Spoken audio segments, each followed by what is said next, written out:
Kadamba news ಫಸ್ಟ್ಗೆ ಸ್ವಾಗತ. ಮುಖ್ಯಾಂಶಗಳು. ಪೊಲೀಸ್ ಇಲಾಖೆ ವತಿಯಿಂದ ಪ್ರತಿ ತಿಂಗಳು ಪರಿಶಿಷ್ಟ ಜಾತಿ ಪಂಗಡದವರ ಕುಂದುಕೊರತೆ ಸಭೆ. ಎಸ್ಪಿ ದೀಪನ್. ಮಾರಿಕಾಂಬಾ ಆಸ್ಪತ್ರೆಯಲ್ಲಿ ಆಕಸ್ಮಿಕ ಬೆಂಕಿ ಅವಘಡ. 1.37 ಕೋಟಿ ರೂಪಾಯಿ ವೆಚ್ಚದ ಹಳ್ಳದ ಕಾಮಗಾರಿಗೆ ಶಾಸಕ ಭೀಮಣ್ಣ ನಾಯ್ಕ ಭೂಮಿ ಪೂಜೆ ಸಲ್ಲಿಸಿದರು. ಜನವರಿ 4ರಂದು ರಂಗಧಾಮದಲ್ಲಿ ನೃತ್ಯೋತ್ಸವ, ಮನಸ್ವಿನಿ ನೃತ್ಯ ನಾಟಕ ಪ್ರದರ್ಶನ. ಶಿರಸಿ ಗೋರಕ್ಷಕ ದಳದಿಂದ ಗಾಯಗೊಂಡ ಆಕಳ ರಕ್ಷಣೆ. ಗ್ರಾಮ ಪಂಚಾಯಿತಿ ಮತ್ತು ಬೂತ್ ಮಟ್ಟದ ಕಾಂಗ್ರೆಸ್ ಸಮಿತಿಗಳ ಅಧ್ಯಕ್ಷರು, ಕಾರ್ಯದರ್ಶಿಗಳ ಸಭೆಯಲ್ಲಿ ಶಾಸಕ ಶ್ರೀನಿವಾಸ್ ಮಾನೆ ಮಾತನಾಡಿದರು. ಬಹುಮಾನ ವಿತರಣೆ. ಪೌರಕಾರ್ಮಿಕರಿಗೆ ಆದ್ಯತೆಯಲ್ಲಿ ಮನೆಗಳನ್ನು ಒದಗಿಸಿ ಜಿಲ್ಲಾಧಿಕಾರಿ. ಅಲಿಗದ್ದ ಕಡಲ ತೀರದಲ್ಲಿ ಸ್ವಚ್ಛತಾ ಪಖ್ವಾಡ ಅಭಿಯಾನ ಯಶಸ್ವಿ. ಕರಾವಳಿ ಪ್ರವಾಸೋದ್ಯಮ ಅಭಿವೃದ್ಧಿಗೆ ಪಕ್ಷಾತೀತ ಪ್ರಯತ್ನ. ಸಚಿವ ಮಂಕಾಳ್ ವೈದ್ಯ. ಜಿಲ್ಲೆಯ ಪರಿಶಿಷ್ಟ ಜಾತಿ ಮತ್ತು ಪಂಗಡದವರ ಕುಂದುಕೊರತೆಗಳನ್ನು ಆಲಿಸಲು ಪೊಲೀಸ್ ಇಲಾಖೆ ವತಿಯಿಂದ ಪ್ರತಿ ತಿಂಗಳ 4ನೇ ಭಾನುವಾರ ಬೆಳಗ್ಗೆ 11 ಗಂಟೆಗೆ ಜಿಲ್ಲಾ ಪೊಲೀಸ್ ಕಚೇರಿಯಲ್ಲಿ ನಿಯಮಿತವಾಗಿ ಜಿಲ್ಲಾ ಮಟ್ಟದ ಸಭೆಯನ್ನು ನಡೆಸಲಾಗುವುದು ಎಂದು ಜಿಲ್ಲಾ ಪೊಲೀಸ್ ವರಿಷ್ಠಾಧಿಕಾರಿ ದೀಪನ್ ಎಂಎನ್ ತಿಳಿಸಿದರು. ಅವರು ಮಂಗಳವಾರ ಜಿಲ್ಲಾ ಪೊಲೀಸ್ ಕಚೇರಿ ಸಭಾಂಗಣದಲ್ಲಿ ನಡೆದ ಜಿಲ್ಲಾ ಮಟ್ಟದ ಪರಿಶಿಷ್ಟ ಜಾತಿ ಪಂಗಡದವರ ಕುಂದುಕೊರತೆ ಸಭೆಯ ಅಧ್ಯಕ್ಷತೆ ವಹಿಸಿ ಮಾತನಾಡಿದರು. ಜಿಲ್ಲೆಯಲ್ಲಿನ ವಿವಿಧ ಸಮಸ್ಯೆಗಳಿಂದ ನೊಂದಿರುವ ಪರಿಶಿಷ್ಟ ಜಾತಿ ಮತ್ತು ಪಂಗಡದವರ ಸಮಸ್ಯೆಗಳಿಗೆ ನ್ಯಾಯ ಒದಗಿಸುವ ಕಾರ್ಯವನ್ನು ಪೊಲೀಸ್ ಇಲಾಖೆ ವತಿಯಿಂದ ಮಾಡಲಾಗುತ್ತಿದ್ದು, ಮನೆ ಮನೆಗೆ ಪೊಲೀಸ್ ಕಾರ್ಯಕ್ರಮದಲ್ಲಿ ತಮ್ಮ ಮನೆಗಳಿಗೆ ಪೊಲೀಸರು ಭೇಟಿ ನೀಡುವ ಸಂದರ್ಭದಲ್ಲಿ ಅಥವಾ 112ಕ್ಕೆ ಕರೆ ಮಾಡಿದ್ದಲ್ಲಿ ಅಥವಾ ಜಿಲ್ಲೆಯ ಯಾವುದೇ ಪೊಲೀಸ್ ಠಾಣೆಯಲ್ಲಿ ತಮ್ಮ ಸಮಸ್ಯೆಗಳ ಬಗ್ಗೆ ತಿಳಿಸಿದ್ದಲ್ಲಿ ತಕ್ಷಣ ಸ್ಪಂದಿಸಲಾಗುವುದು ಎಂದರು. ಜಿಲ್ಲೆಯ ಎಲ್ಲಾ ಪೊಲೀಸ್ ಠಾಣಾ ವ್ಯಾಪ್ತಿಯಲ್ಲಿಯೂ ಪ್ರತಿ ತಿಂಗಳು ಪರಿಶಿಷ್ಟ ಜಾತಿ ಮತ್ತು ಪಂಗಡದವರ ಕುಂದುಕೊರತೆ ಸಭೆಯನ್ನು ನಡೆಸಿ ಸಮಸ್ಯೆಗಳನ್ನು ಆಲಿಸಲಾಗುವುದು. ಪರಿಶಿಷ್ಟ ಜಾತಿ ಪಂಗಡದವರ ನೊಂದ ಜನತೆಯ ಕರೆಗಳನ್ನು ತಪ್ಪದೇ ಸ್ವೀಕರಿಸಿ ಸೂಕ್ತ ರೀತಿಯಲ್ಲಿ ಸ್ಪಂದಿಸುವಂತೆ ಪೊಲೀಸ್ ಅಧಿಕಾರಿಗಳಿಗೆ ಸೂಚಿಸಿದ ಎಸ್ಪಿಯವರು, ಪೊಲೀಸ್ ಕಲ್ಯಾಣ ಮಂಟಪದಲ್ಲಿ ಪರಿಶಿಷ್ಟ ಜಾತಿ ಮತ್ತು ಪಂಗಡದವರ ಕರಕುಶಲ ಮೇಳ, ವಸ್ತು ಪ್ರದರ್ಶನಕ್ಕೆ ಉಚಿತವಾಗಿ ಸ್ಥಳಾವಕಾಶ ನೀಡಲಾಗುವುದು ಎಂದರು. ಸಭೆಯಲ್ಲಿ ಎಸ್ಪಿಗಳಾದ ಕೃಷ್ಣಮೂರ್ತಿ, ಜಗದೀಶ್, ಜಿಲ್ಲಾ ಸಮಾಜ ಕಲ್ಯಾಣಾಧಿಕಾರಿ ಉಮೇಶ್ ಮತ್ತು ಜಿಲ್ಲೆಯ ಪರಿಶಿಷ್ಟ ಜಾತಿ ಪಂಗಡದ ವಿವಿಧ ಸಂಘಟನೆಗಳು, ಮುಖಂಡರು, ಪದಾಧಿಕಾರಿಗಳು ಮತ್ತು ಸಾರ್ವಜನಿಕರು ಹಾಜರಿದ್ದರು. ಸಮಸ್ತ ನಾಡಿನ ಜನತೆಗೆ ಹೊಸ ವರ್ಷದ ಹಾರ್ದಿಕ ಶುಭಾಶಯಗಳು. ಹಳೆಯ ಕಹಿಯನ್ನು ಮರೆಯೋಣ, ಹೊಸತನ್ನು ಸ್ವಾಗತಿಸೋಣ ಎಂದು ಶುಭಾಶಯ ಕೋರುವವರು ಶ್ರೀಮತಿ ಸರಸ್ವತಿ ಎನ್ ರವಿ, ಅಧ್ಯಕ್ಷರು, ಸ್ಕಾಡ್ವೇಸ್ ಮಹಿಳಾ ಸೌಹಾರ್ದ ಸಹಕಾರಿ ಸಂಘ, ನಿಯಮಿತ ಶಿರಸಿ. ನಾಡಿನ ಸಮಸ್ತ ಬಾಂಧವರಿಗೆ ಹೊಸ ವರ್ಷ 2026ರ ಹಾರ್ದಿಕ ಶುಭಾಶಯಗಳು. ಶಿರಸಿಯ ಸಿರಿದೇವಿ ಮಾರಿಕಾಂಬೆ ಸರ್ವರಿಗೂ ಸನ್ಮಂಗಳವನ್ನು ಮಾಡಲಿ. ಈ ವರ್ಷ ನಿಮ್ಮೆಲ್ಲರಿಗೂ ಶುಭವಾಗಲಿ. ಡಿಸೆಂಬರ್ 31ರಂದು ನಗರದ ಮಾರಿಕಾಂಬಾ ಆಸ್ಪತ್ರೆಯಲ್ಲಿ ಬುಧವಾರ ಆಕಸ್ಮಿಕ ಬೆಂಕಿ ಅವಘಡ ಸಂಭವಿಸಿದೆ ಎನ್ನಲಾಗಿದ್ದು, ಸ್ಥಳೀಯರು ಮತ್ತು ಅಗ್ನಿಶಾಮಕ ದಳದವರಿಂದ ರಕ್ಷಣಾ ಕಾರ್ಯಾಚರಣೆ ನಡೆಸಲಾಗಿದೆ. ಈ ಘಟನೆಯಿಂದ ಲಕ್ಷಾಂತರ ಹಾನಿ ಸಂಭವಿಸಿದೆ ಎನ್ನಲಾಗಿದೆ. ಈ ಘಟನೆಯು ಶಾರ್ಟ್ ಸರ್ಕ್ಯೂಟ್ನಿಂದ ಬೆಂಕಿ ಸಂಭವಿಸಿರಬಹುದು ಎಂದು ಶಂಕೆ ವ್ಯಕ್ತಪಡಿಸಲಾಗಿದೆ. ಈ ಬೆಂಕಿ ಅವಘಡದಲ್ಲಿ ಆಸ್ಪತ್ರೆಯ ಸ್ಟಾಫ್ ನರ್ಸ್ಗಳ ಕೊಠಡಿ ಬೆಂಕಿಗೆ ಹಾಗೂ ಕಂಪ್ಯೂಟರ್ ಸೇರಿದಂತೆ ಕಾಗದ ಪತ್ರಗಳು, ಬಟ್ಟೆ, ಬರೆ ಬೆಂಕಿಗೆ ಆಹುತಿಯಾಗಿದೆ ಎನ್ನಲಾಗಿದೆ. ಸದ್ಯ ಈಗ ಅಗ್ನಿಶಾಮಕ ದಳದವರಿಂದ ಮಿಂಚಿನ ಕಾರ್ಯಾಚರಣೆ ನಡೆಸಿದ ಪರಿಣಾಮ ಭಾರೀ ಅನಾಹುತ ತಪ್ಪಿದಂತಾಗಿದೆ. ಸುದ್ದಿ ತಿಳಿದು ಮಾರ್ಕೆಟ್ ಯಾರ್ಡ್ ಪೊಲೀಸ್ ಠಾಣೆ ಪಿಎಸ್ಐ ಬಸವರಾಜ್ ಕನಶೆಟ್ಟಿ ಘಟನಾ ಸ್ಥಳಕ್ಕೆ ಆಗಮಿಸಿ ಪರಿಶೀಲನೆ ನಡೆಸಿದ್ದಾರೆ. ನಾಡಿನ ಸಮಸ್ತ ಜನತೆಗೆ ಹೊಸ ವರ್ಷದ ಹಾರ್ದಿಕ ಶುಭಾಶಯಗಳು. ಹೊಸ ವರ್ಷ ನಿಮ್ಮ ಬಾಳಲ್ಲಿ ಹೊಸ ಹರ್ಷ ತರಲಿ, ನಿಮ್ಮ ಕನಸು ನನಸಾಗಲಿ. ಸರ್ವರಿಗೂ ಹೊಸ ವರ್ಷದ ಹಾರ್ದಿಕ ಶುಭಾಶಯಗಳನ್ನು ಕೋರುವವರು ಶ್ರೀ ಭೀಮಣ್ಣ ಟಿ ನಾಯ್ಕ್, ಶಾಸಕರು, ಶಿರಸಿ ಸಿದ್ದಾಪುರ ವಿಧಾನಸಭಾ ಕ್ಷೇತ್ರ, ಶ್ರೀಮತಿ ಗೀತಾ ಭೀಮಣ್ಣ ನಾಯ್ಕ್ ಮತ್ತು ಅಶ್ವಿನ್ ಭೀಮಣ್ಣ ನಾಯ್ಕ್ ಕುಟುಂಬದವರು. ಡಿಸೆಂಬರ್ 30ರಂದು ತಾಲೂಕಿನ ಕೊಡ್ನಗದ್ದೆ ಪಂಚಾಯತ್ ವ್ಯಾಪ್ತಿಯ ಹಾರುಗಾರ ಹಳ್ಳಕ್ಕೆ ಬಹುದಿನಗಳ ಬೇಡಿಕೆಯಾಗಿದ್ದ ಸೇತುವೆ ಮತ್ತು ರಸ್ತೆ ನಿರ್ಮಾಣ ಕಾಮಗಾರಿಗೆ ಮಂಗಳವಾರ ಶಾಸಕ ಭೀಮಣ್ಣ ನಾಯ್ಕ ಅವರು ಭೂಮಿ ಪೂಜೆ ನೆರವೇರಿಸಿದರು. ಅವರು ಒಟ್ಟಾರೆಯಾಗಿ 1.37 ಕೋಟಿ ರೂಪಾಯಿ ವೆಚ್ಚದ ಈ ಯೋಜನೆಯ ಕಾಮಗಾರಿಗೆ ಭೂಮಿ ಪೂಜೆ ಸಲ್ಲಿಸಿ ಮಾತನಾಡಿದ ಅವರು, ಸ್ಥಳೀಯರ ಸಂಚಾರದ ಸಂಕಷ್ಟವನ್ನು ಈ ಕಾಮಗಾರಿಯು ನೀಗಿಸಲಿದ್ದು, ಇದರ ಸದುಪಯೋಗವನ್ನು ಸಾರ್ವಜನಿಕರು ಪಡೆದುಕೊಳ್ಳಬೇಕು ಮತ್ತು ಗುತ್ತಿಗೆದಾರರಿಗೆ ಹಾಗೂ ಅಧಿಕಾರಿಗಳಿಗೆ ನಿಗದಿತ ಅವಧಿಯೊಳಗೆ ಗುಣಮಟ್ಟದ ಕಾಮಗಾರಿ ಪೂರ್ಣಗೊಳಿಸಬೇಕು ಎಂದು ಸ್ಥಳದಲ್ಲಿಯೇ ಸೂಚನೆ ನೀಡಿದರು. ಈ ಸಂದರ್ಭದಲ್ಲಿ ಹಿರಿಯ ಕಾಂಗ್ರೆಸ್ ಮುಖಂಡ ಎಸ್.ಕೆ. ಭಾಗವತ್, ಗ್ರಾಮ ಪಂಚಾಯತ್ ಅಧ್ಯಕ್ಷರು, ಸದಸ್ಯರು ಸೇರಿದಂತೆ ಗ್ರಾಮಸ್ಥರು ಉಪಸ್ಥಿತರಿದ್ದರು. ನಾಡಿನ ಸಮಸ್ತ ಜನತೆಗೆ ಹೊಸ ವರ್ಷದ ಹಾರ್ದಿಕ ಶುಭಾಶಯಗಳು. ಹೊಸ ವರ್ಷದ ಹೊಸ ಆರಂಭವು ಆಳವಾದ ಸಂತೋಷ ಮತ್ತು ಯಶಸ್ಸಿನೊಂದಿಗೆ ಬರಲಿ ಮತ್ತು ನಿಮ್ಮ ಜೀವನ ಹೆಚ್ಚು ಹರ್ಷಚಿತ್ತದಿಂದ ಮತ್ತು ವಿನೋದದಿಂದ ತುಂಬಿರಲಿ ಎಂದು ಹಾರೈಸುವ ಶ್ರೀ ಭೀಮಣ್ಣ ಟಿ9, ಶಾಸಕರು, ಶಿರಸಿ ಸಿದ್ದಾಪುರ ವಿಧಾನಸಭಾ ಕ್ಷೇತ್ರ. ಇಲ್ಲಿನ ನಾಟ್ಯಶ್ರೀ ಕಲಾ ಕೇಂದ್ರದಿಂದ ನೃತ್ಯೋತ್ಸವ ಹಾಗೂ ಮನಸ್ವಿನಿ ನೃತ್ಯ ನಾಟಕದ ಪ್ರಥಮ ಪ್ರದರ್ಶನ ನಗರದ ರಂಗಧಾಮದಲ್ಲಿ ಜನವರಿ 4ರಂದು ಸಂಜೆ 5:30ರಿಂದ ನಡೆಯಲಿದೆ. ಕಾರ್ಯಕ್ರಮದ ಅಧ್ಯಕ್ಷತೆಯನ್ನು ಕೆನರಾ ಬ್ಯಾಂಕ್ ಮ್ಯಾನೇಜರ್ ಮಹೇಂದ್ರ ಹೆಗಡೆ ಕರಸೊಳ್ಳಿ ವಹಿಸಿಕೊಳ್ಳಲಿದ್ದು, ಉದ್ಘಾಟನೆಯನ್ನು ಸಾಮಾಜಿಕ ಕಾರ್ಯಕರ್ತೆ ಜ್ಯೋತಿ ವಿ ಭಟ್ ವಹಿಸಿಕೊಳ್ಳುವರು. ಅತಿಥಿಯಾಗಿ ಪತ್ರಕರ್ತ ರಾಘವೇಂದ್ರ ಬೆಟ್ಟಕೊಪ್ಪ ಭಾಗವಹಿಸುವರು. ಬಳಿಕ ಮಹಿಳೆಯರಿಂದ ಕೇರಳ, ರಾಜಸ್ಥಾನಿ, ಪಶ್ಚಿಮ ಬಂಗಾಳ, ಕೊರವಂಜಿ, ಅರೆ ಶಾಸ್ತ್ರೀಯ ಹಾಗೂ ಜಾನಪದ ನೃತ್ಯ ಪ್ರದರ್ಶನವಾಗಲಿದೆ. ಬಳಿಕ ದಿವಾಕರ್ ಹೆಗಡೆ ಕೆರೆಹೊಂಡ ವಿರಚಿತ ಮನಸ್ವಿನಿ ವಿಶೇಷ ನೃತ್ಯ ನಾಟಕ ಪ್ರದರ್ಶನವಾಗಲಿದೆ. ನೃತ್ಯಗುರು ವಿದ್ಯಾಶ್ರೀ ಹೆಗಡೆ ಸಂಯೋಜಿಸಿದ್ದು, ಚೇತನ ಹೆಗಡೆ ಹಾಡುಗಾರಿಕೆಯಲ್ಲಿ ಭಾಗವಹಿಸುವರು. ತಬಲಾದಲ್ಲಿ ಮಂಜುನಾಥ್ ಮೋಟಿನಸರ, ಕೊಳಲಿನಲ್ಲಿ ಸಬೂದರಾವ್, ಸಿತಾರದಲ್ಲಿ ಪುಷ್ಪಲತಾ ಭಟ್ ಭಾಗವಹಿಸುವರು ಎಂದು ಪ್ರಕಟಣೆಯಲ್ಲಿ ಸಂಸ್ಥೆಯ ಅಧ್ಯಕ್ಷೆ ವಿದ್ಯಾಶ್ರೀ ಹೆಗಡೆ ತಿಳಿಸಿದ್ದಾರೆ. ಹೊಸ ವರ್ಷ ನಿಮ್ಮ ಬಾಳಲ್ಲಿ ಹೊಸ ಹರ್ಷ ತರಲಿ, ನಿಮ್ಮ ಕನಸು ನನಸಾಗಲಿ. ಹೊಸ ವರ್ಷದ ಹಾರ್ದಿಕ ಶುಭಾಶಯಗಳು. ಶುಭಾಶಯ ಕೋರುವವರು ಅರೇಬೈಲ್ ಶಿವರಾಮ್ ಹೆಬ್ಬಾರ್, ಶಾಸಕರು, ಯಲ್ಲಾಪುರ ಕ್ಷೇತ್ರ. ಶಿರಸಿಯ ಗಾಳಿ ಮಾಸ್ತೆ ದೇವಸ್ಥಾನದ ಬಳಿ ಸುಮಾರು 4 ದಿನಗಳಿಂದ ಹೋರಿಯೊಂದರ ಕಾಲು ಸಂಪೂರ್ಣವಾಗಿ ಮುರಿದು ಹೋಗಿದ್ದು, ಮನೆಯ ಪಕ್ಕದಲ್ಲಿದ್ದ ಮತೀನಾ ಬಾಸು ಸಾಬ್ ಅವರು ಈ ಆಕಳಿನ ನರಳಾಟ ನೋಡಲಾರದೆ ನಗರಸಭೆಯ ಮಾಜಿ ಸದಸ್ಯ ಖಾದರ್ ಆನವಟ್ಟಿ ಅವರಿಗೆ ತಿಳಿಸಿದ್ದರು.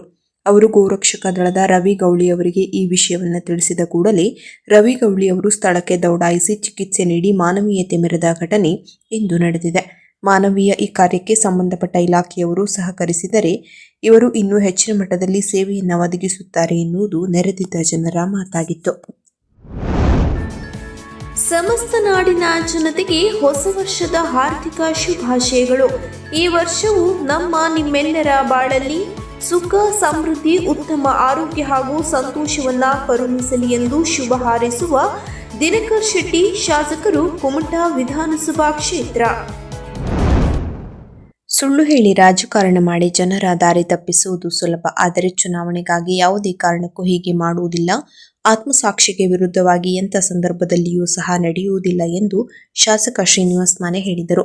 ತಾಲೂಕಿನ ಅಕ್ಕಿಆಲೂರಿನ ಅಂಜುಮನ್ ಶಾದಿ ಹಾಲ್ನಲ್ಲಿ ಬುಧವಾರ ನಡೆದ ಅಕ್ಕಿಆಲೂರು ಬ್ಲಾಕ್ ವ್ಯಾಪ್ತಿಯ ಗ್ರಾಮ ಪಂಚಾಯಿತಿ ಮತ್ತು ಬೂತ್ ಮಟ್ಟದ ಕಾಂಗ್ರೆಸ್ ಸಮಿತಿಗಳ ಅಧ್ಯಕ್ಷರು, ಕಾರ್ಯದರ್ಶಿಗಳ ಸಭೆಯಲ್ಲಿ ಭಾಗವಹಿಸಿ ಅವರು ಮಾತನಾಡಿದರು. ಜನಪ್ರೀತಿ, ವಿಶ್ವಾಸ ತೋರಿದ್ದಾರೆ, ಶಕ್ತಿ ತುಂಬಿ ಆಶೀರ್ವದಿಸಿದ್ದಾರೆ. ಕಾನೂನು ಮತ್ತು ನಿಯಮಾವಳಿಗಳ ಚೌಕಟ್ಟಿನಲ್ಲಿ ಅತ್ಯಂತ ಪ್ರಾಮಾಣಿಕವಾಗಿ ಜನಸೇವೆಗೆ ಬದ್ಧ. ಹಿಂದಿನ ಕಾಲದ ಪರಿಸ್ಥಿತಿ ಈಗಿಲ್ಲ. ಕಾಲ ಬದಲಾದಂತೆ ವ್ಯವಸ್ಥೆಯೂ ಸಹ ಬದಲಾಗಿದೆ. ಆಡಳಿತದಲ್ಲಿ ಹೊಸತನ ಬಂದಿದೆ. ಕಾನೂನು ಬಿಗಿಯಾಗಿದೆ. ಹಾಗಾಗಿ ಪರಿಸ್ಥಿತಿಯನ್ನ ಪ್ರತಿಯೊಬ್ಬರೂ ಸಹ ಅರ್ಥ ಮಾಡಿಕೊಂಡು ಕಾಂಗ್ರೆಸ್ ಪಕ್ಷದ ಶಕ್ತಿ ಕುಂದದಂತೆ ಜಾಗೃತಿ ವಹಿಸಬೇಕಿದೆ ಎಂದರು. ತಾಲೂಕಿನಲ್ಲಿ ಶಿಕ್ಷಣ, ನೀರಾವರಿ, ವಿದ್ಯುತ್ ಹೀಗೆ ಬಹಳಷ್ಟು ಕ್ಷೇತ್ರಗಳಲ್ಲಿ ಸಾಕಷ್ಟು ಸುಧಾರಣೆ ತರಲಾಗುತ್ತಿದೆ. ನೀರಾವರಿ ಕಾಲುವೆ, ಚೆಕ್ ಡ್ಯಾಂ, ಗೇಟ್ಗಳ ಸುಧಾರಣೆಯನ್ನು 50 ಕೋಟಿ ರೂಪಾಯಿ ವೆಚ್ಚದಲ್ಲಿ ಕೈಗೆತ್ತಿಕೊಳ್ಳಲಾಗುತ್ತಿದೆ. ಪ್ರತಿಯೊಂದು ಗ್ರಾಮಗಳಲ್ಲಿ ಸಹ ಅಲ್ಲಿನ ಮುಖಂಡರು, ಹಿರಿಯರ ಸಲಹೆಯಂತೆ ನಾನಾ ಅಭಿವೃದ್ಧಿ ಕಾಮಗಾರಿಗಳಿಗೆ 50 ಕೋಟಿ ರೂಪಾಯಿ ಅನುದಾನ ದೊರಕಿಸಲಾಗಿದೆ. ಹೊಸದಾಗಿ 3 ಸರ್ಕಾರಿ ಪ್ರೌಢಶಾಲೆ ಆರಂಭಿಸಲಾಗಿದೆ. 6 ಶಾಲೆಗಳನ್ನು ಕೆಪಿಎಸ್ ಮಾದರಿಯಲ್ಲಿ ಮೇಲ್ದರ್ಜೆಗೇರಿಸಲಾಗಿದೆ. ವಿದ್ಯುತ್ ವ್ಯವಸ್ಥೆಯಲ್ಲಿ ಆಮೂಲಾಗ್ರ ಸುಧಾರಣೆ ತಂದು ಗುಣಮಟ್ಟದ ವಿದ್ಯುತ್ ಪೂರೈಕೆಗೆ ಚಿತ್ತ ಹರಿಸಲಾಗಿದೆ. ವ್ಯವಸ್ಥೆಯ ಬದಲಾವಣೆಗೆ ಹಲವು ದಿಟ್ಟತನದ ನಿರ್ಮಾಣ ಕೈಗೊಳ್ಳಲಾಗಿದೆ ಎಂದು ಶ್ರೀನಿವಾಸ್ ಮಾನೆ ಹೇಳಿದರು. ಬ್ಲಾಕ್ ಕಾಂಗ್ರೆಸ್ ಅಧ್ಯಕ್ಷ ಮಂಜು ಗೋರಣ್ಣನವರ್, ಕೆಪಿಸಿಸಿ ಸದಸ್ಯ ಟಾಕನಗೌಡ ಪಾಟೀಲ್, ಜಿಲ್ಲಾ ಪಂಚಾಯತ್ ಮಾಜಿ ಸದಸ್ಯರಾದ ಕೊಟ್ರಪ್ಪ ಕುದುರಿ ಸಿದ್ದಪ್ಪನವರ್ ಹಾಜರಿದ್ದರು. ನಾಡಿನ ಸಮಸ್ತ ಜನತೆಗೆ ಹೊಸ ವರ್ಷದ ಹಾರ್ದಿಕ ಶುಭಾಶಯಗಳು. ಹಳೆಯ ಕಹಿಯನ್ನು ಮರೆಯೋಣ, ಹೊಸತನವನ್ನ ಸ್ವಾಗತಿಸೋಣ. ಸರ್ವರಿಗೂ ಹೊಸ ವರ್ಷದ ಹಾರ್ದಿಕ ಶುಭಾಶಯಗಳು. ಶುಭಾಶಯ ಕೋರುವವರು ಮಂಕಾಳ್ ಎಸ್ ವೈದ್ಯ, ಮೀನುಗಾರಿಕೆ, ಬಂದರು ಮತ್ತು ಒಳನಾಡು ಜಲಸಾರಿಗೆ ಸಚಿವರು ಹಾಗೂ ಉತ್ತರ ಕನ್ನಡ ಜಿಲ್ಲಾ ಉಸ್ತುವಾರಿ ಸಚಿವರು, ಕರ್ನಾಟಕ ಸರ್ಕಾರ. ಇಂದು ಎಂಇಎಸ್ ಆಂಗ್ಲ ಮಾಧ್ಯಮ ಪ್ರೌಢಶಾಲೆಯಲ್ಲಿ ಪಠ್ಯ ಹಾಗೂ ಪಠ್ಯೇತರ ಚಟುವಟಿಕೆಗಳಲ್ಲಿ ವಿಜೇತರಾದ ವಿದ್ಯಾರ್ಥಿಗಳಿಗೆ ಬಹುಮಾನ ವಿತರಣಾ ಕಾರ್ಯಕ್ರಮವನ್ನು ಹಮ್ಮಿಕೊಳ್ಳಲಾಗಿತ್ತು. ಕಾರ್ಯಕ್ರಮಕ್ಕೆ ಮುಖ್ಯ ಅತಿಥಿಗಳಾಗಿ ಎಂಇಎಸ್ ಆಡಳಿತ ಮಂಡಳಿಯ ಸದಸ್ಯರು ಮತ್ತು ಎಂಎಂ ಕಲಾ ಮತ್ತು ವಿಜ್ಞಾನ ಕಾಲೇಜಿನ ನಿವೃತ್ತ ಪ್ರಾಚಾರ್ಯರಾದ ಡಾಕ್ಟರ್ ಟಿಎಸ್ ಹಳೇಮನಿಯವರು ಆಗಮಿಸಿದ್ದರು. ಅವರು ಮಾತನಾಡಿ, ಮಕ್ಕಳ ಪ್ರಗತಿಯಲ್ಲಿ ಶಾಲೆಯ ಶಿಕ್ಷಕ ವೃಂದದ ಪಾತ್ರ ಮಹತ್ವವಾದದ್ದು ಎಂದರು. ಮಕ್ಕಳಿಗೆ ಬಹುಮಾನ ವಿತರಿಸಿ ಪ್ರಶಂಸಿಸಿದರು.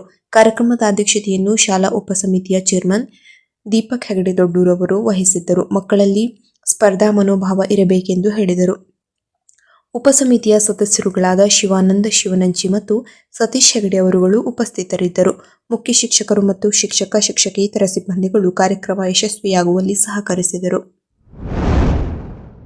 ಜಿಲ್ಲೆಯಲ್ಲಿನ ಎಲ್ಲ ನಗರ ಸ್ಥಳೀಯ ಸಂಸ್ಥೆಗಳಲ್ಲಿ ಕಾರ್ಯನಿರ್ವಹಿಸುತ್ತಿರುವ ಪೌರ ಕಾರ್ಮಿಕರಿಗೆ ಗೃಹಭಾಗ್ಯ ಯೋಜನೆಯಡಿ ಶೀಘ್ರದಲ್ಲಿ ಮನೆಗಳನ್ನು ಒದಗಿಸುವಂತೆ ನಗರಾಭಿವೃದ್ಧಿ ಕೋಶದ ಯೋಜನಾ ನಿರ್ದೇಶಕರಿಗೆ ಜಿಲ್ಲಾಧಿಕಾರಿ ಕೆ. ಲಕ್ಷ್ಮೀಪ್ರಿಯ ಸೂಚನೆ ನೀಡಿದರು. ಅವರು ಬುಧವಾರ ಜಿಲ್ಲಾಧಿಕಾರಿ ಕಚೇರಿ ಸಭಾಂಗಣದಲ್ಲಿ ನಡೆದ ಸಫಾಯಿ ಕರ್ಮಚಾರಿಗಳ ಜಿಲ್ಲಾ ಮಟ್ಟದ ಜಾಗೃತ ಸಭೆಯ ಅಧ್ಯಕ್ಷತೆ ವಹಿಸಿ ಮಾತನಾಡಿದರು. ಪೌರ ಕಾರ್ಮಿಕರಿಗೆ ಗೃಹಭಾಗ್ಯ ಯೋಜನೆಯಡಿ ನಿರ್ಮಿಸಲಾಗುತ್ತಿರುವ ಮನೆಗಳನ್ನು ಶೀಘ್ರದಲ್ಲಿ ಮುಕ್ತಾಯಗೊಳಿಸಿ ಅವರಿಗೆ ಹಸ್ತಾಂತರಿಸುವಂತೆ ಮತ್ತು ಈಗಾಗಲೇ ಕೈಗೊಂಡಿರುವ ಕಾಮಗಾರಿಗಳನ್ನು ನಿಗದಿತ ಅವಧಿಯೊಳಗೆ ಪೂರ್ಣಗೊಳಿಸಬೇಕು. ಮನೆ ನಿರ್ಮಾಣಕ್ಕೆ ಜಾಗದ ಅವಶ್ಯಕತೆ ಇದ್ದಲ್ಲಿ ಸಂಬಂಧಪಟ್ಟ ತಾಲೂಕಿನ ತಹಶೀಲ್ದಾರ್ಗಳನ್ನು ಸಂಪರ್ಕಿಸುವಂತೆ ಮತ್ತು ಕಂದಾಯ ಭೂಮಿ ಲಭ್ಯವಿಲ್ಲವಾದಲ್ಲಿ ಪರ್ಯಾಯ ನಿವೇಶನಗಳನ್ನು ಗುರುತಿಸುವಂತೆ ತಿಳಿಸಿದರು. ಜಿಲ್ಲೆಯಲ್ಲಿ ಯಾವುದೇ ಕಾರಣಕ್ಕೂ ಮ್ಯಾನ್ ಹೋಲ್ಗಳನ್ನು ಕಾರ್ಮಿಕರಿಗೆ ಸ್ವಚ್ಛಗೊಳಿಸದೆ ಕಡ್ಡಾಯವಾಗಿ ಸಕ್ಕಿಂಗ್ ಮತ್ತು ಜೆಟ್ಟಿಂಗ್ ಯಂತ್ರಗಳನ್ನು ಬಳಸುವಂತೆ ಕಟ್ಟುನಿಟ್ಟಿನ ಸೂಚನೆ ನೀಡಿ ಎಲ್ಲ ನಗರ ಸ್ಥಳೀಯ ಸಂಸ್ಥೆಗಳಲ್ಲಿ ಸಕ್ಕಿಂಗ್ ಯಂತ್ರಗಳನ್ನು ಬಳಸುತ್ತಿರುವ ಕುರಿತಂತೆ ಪರಿಶೀಲಿಸುವಂತೆ ಸೂಚಿಸಿದರು. ಪೌರ ಕಾರ್ಮಿಕರಿಗೆ ಪ್ರತಿ ತಿಂಗಳು ನಿಗದಿತ ದಿನಾಂಕದಂದು ವೇತನ ಪಾವತಿಯಾಗಬೇಕು. ಇಎಸ್ಐ ಮತ್ತು ಇಪಿಎಫ್ ನಿಗದಿತವಾಗಿ ಕಡಿತವಾಗುತ್ತಿರುವ ಬಗ್ಗೆ ಕಾರ್ಮಿಕ ಇಲಾಖೆ ಅಧಿಕಾರಿಗಳು ಪರಿಶೀಲಿಸಬೇಕು. ಕರ್ತವ್ಯ ಸಮಯದಲ್ಲಿ ಸುರಕ್ಷಾ ಪರಿಕರಗಳನ್ನು ತಪ್ಪದೇ ಬಳಸುವ ಕುರಿತಂತೆ ಪೌರ ಕಾರ್ಮಿಕರಿಗೆ ನಿರ್ದೇಶನ ನೀಡಬೇಕು. ನಿಗದಿತ ಸಮಯದಲ್ಲಿ ಸಾಮಾನ್ಯ ಆರೋಗ್ಯ ತಪಾಸಣೆ ಮತ್ತು ಮಾಸ್ಟರ್ ಹೆಲ್ತ್ ಚೆಕಪ್ಗಳನ್ನು ಕಡ್ಡಾಯವಾಗಿ ಮಾಡಿಸಬೇಕು ಎಂದರು. ಪ್ರತಿದಿನ ಪೌರ ಕಾರ್ಮಿಕರಿಗೆ ಉತ್ತಮ ಗುಣಮಟ್ಟದ ಪೌಷ್ಟಿಕಾಂಶವುಳ್ಳ ಉಪಹಾರ ಒದಗಿಸಬೇಕು ಮತ್ತು ಅವರಿಗೆ ವಿಶ್ರಾಂತಿ ಗೃಹಗಳ ವ್ಯವಸ್ಥೆ ಮಾಡಬೇಕು ಹಾಗೂ ಸಂಕಷ್ಟ ಭತ್ಯೆಗಳನ್ನು ವಿತರಿಸಬೇಕು ಎಂದರು.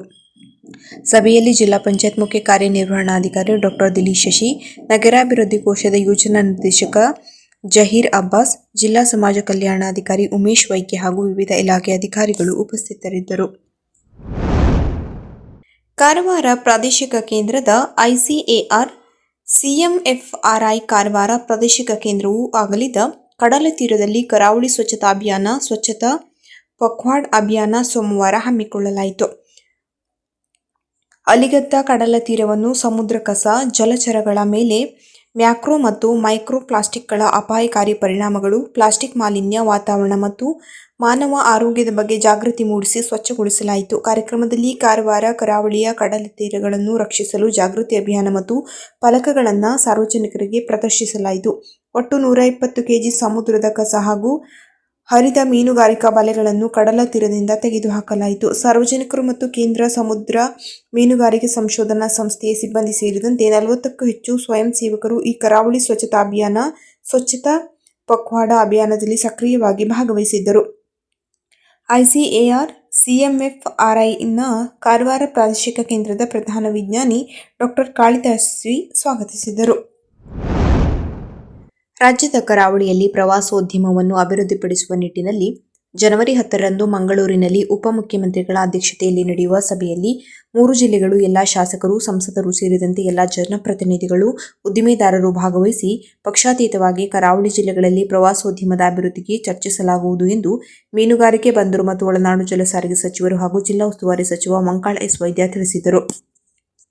ಅವರು ಬುಧವಾರ ಜಿಲ್ಲಾಧಿಕಾರಿ ಕಚೇರಿ ಸಭಾಂಗಣದಲ್ಲಿ ಕರಾವಳಿಯಲ್ಲಿ ಪ್ರವಾಸೋದ್ಯಮ ಅಭಿವೃದ್ಧಿ ಕುರಿತು ನಡೆದ ಸಭೆಯ ಅಧ್ಯಕ್ಷತೆ ವಹಿಸಿ ಮಾತನಾಡಿದರು. ರಾಜ್ಯದಲ್ಲಿ ಗೋವಾದ ಗಡಿಯಿಂದ ಮಂಗಳೂರಿನ ಗಡಿಯವರೆಗೆ 344 ಕಿಲೋಮೀಟರ್ ಕಡಲ ತೀರವಿದ್ದು, ಇಲ್ಲಿನ ಜನತೆ ಉದ್ಯೋಗ ಅರಸಿ ಇತರೆ ಜಿಲ್ಲೆ, ರಾಜ್ಯಗಳಿಗೆ ತೆರಳದೆ ಅವರಿಗಾಗಿ ಪ್ರವಾಸೋದ್ಯಮ ಅಭಿವೃದ್ಧಿಯ ಮೂಲಕ ಇಲ್ಲಿಯೇ ಉದ್ಯೋಗ ಸೃಷ್ಟಿಸಿ ಆದಾಯದ ಮೂಲಗಳನ್ನು ಸೃಷ್ಟಿಸುವ ಮೂಲಕ ಜಿಲ್ಲೆಗಳನ್ನು ಸಮಗ್ರವಾಗಿ ಅಭಿವೃದ್ಧಿಪಡಿಸುವ ಉದ್ದೇಶದಿಂದ ಕರಾವಳಿಯಲ್ಲಿ ಪ್ರವಾಸೋದ್ಯಮ ಅಭಿವೃದ್ಧಿ ನೀತಿಯನ್ನು ರಚಿಸಲಾಗುತ್ತಿದೆ ಎಂದರು.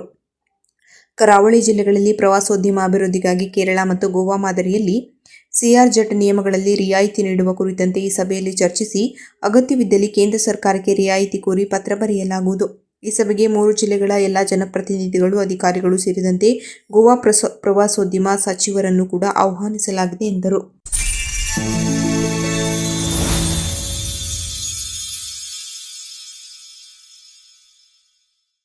ಕದಂಬ ನ್ಯೂಸ್ ಫಸ್ಟ್, ನಿರ್ಭೀತಿಯಿಂದ ನಿಮ್ಮ ಪರವಾಗಿ.